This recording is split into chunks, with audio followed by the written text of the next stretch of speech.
plot summary of Between Shades of Grey by Ruta Sepetys. In June 1941, the Soviet secret police, the NKVD, comes to Lena Vilka's home in Kaunas, Lithuania, and takes her away. She is only 15 years old. She is arrested with her mother, Elena, and her brother, Jonas, who is 10 years old. Kostas, her father, was arrested before, and no one knows where he is. The family doesn't have much time to pack before they are put on a bus with other people who have been arrested. They are then put on trains, where they spend 6 weeks living in filth and getting very little food.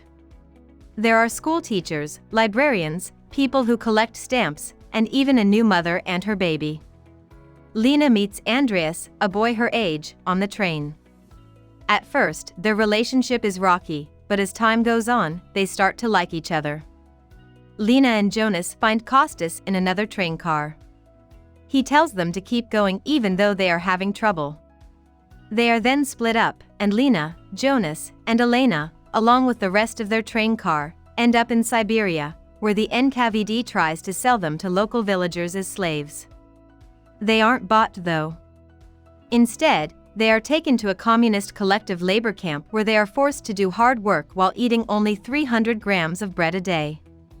The Vilkases have to share a shack with a rude Altaian woman named Ulyushka, who wants rent. Lena is a talented and passionate artist. She draws what she sees every day in the hopes that one day they will find their way to Kostas and bring the family back together. The NKVD keeps torturing the people who were sent there. Andreas's mother, Mrs. Arvidas, is made to sleep with the guards in exchange for her and her son's lives. Jonas almost dies from scurvy, but Andreas saves him by stealing a can of tomatoes from the NKVD officers. The NKVD tries to get the deportees to sign a document that says they are guilty of crimes against the state and must serve 25 years of hard labor. However, many of the deportees refuse. Lena and her family are among them, and when they fight back, they are often punished. After a few months in the camps, the names of the people who will be moved to another place are put on a list. The list has the Vilkases, but not Andreas and his mother. Lena and Andreas are both sad because they have told each other how they feel about each other, but they promise to find each other again in the future. Lena and the other deportees who are being moved are put on trucks and then barges. After a few weeks, they arrive in Trofimovsk, which is near the Arctic Circle and the North Pole. Even worse than the last camp, this one is in the middle of nowhere, and the deportees are left to fend for themselves while the NKVD live in relative comfort.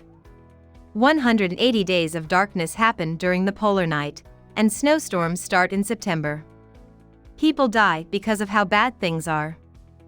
Lena finds out that her family had to leave Germany because her parents helped her cousin Joanna's family move there. Elena finds out from a mean officer that Kostas died in prison.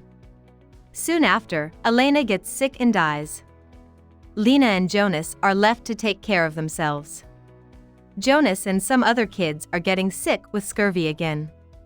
The people's lives are saved by a miracle. A doctor from the Soviet tribunal arrives at the camp just in time with medicine and supplies. Lena's story ends when she sees sunlight on the horizon. She knows that they made it through the winter, even though the NKVD tried very hard to kill them. In 1995, construction workers in Kaunas find letters and drawings that Lena buried in 1954 in an epilogue.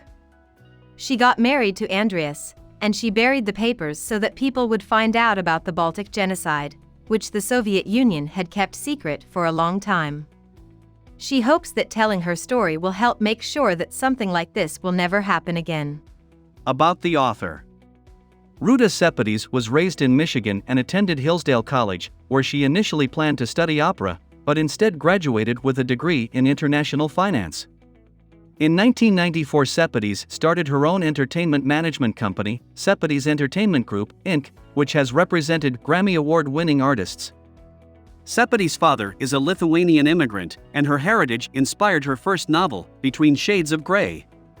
The novel is considered to be a crossover novel, since both adults and teenagers read it widely. Sepetys has been granted many awards for her commitment to preserving the memory of the Baltic genocides, including the Cross of the Knight of the Order by the President of Lithuania. She has since written 2 more novels, Out of the Easy and Salt to the Sea. She currently lives in a treehouse in Tennessee.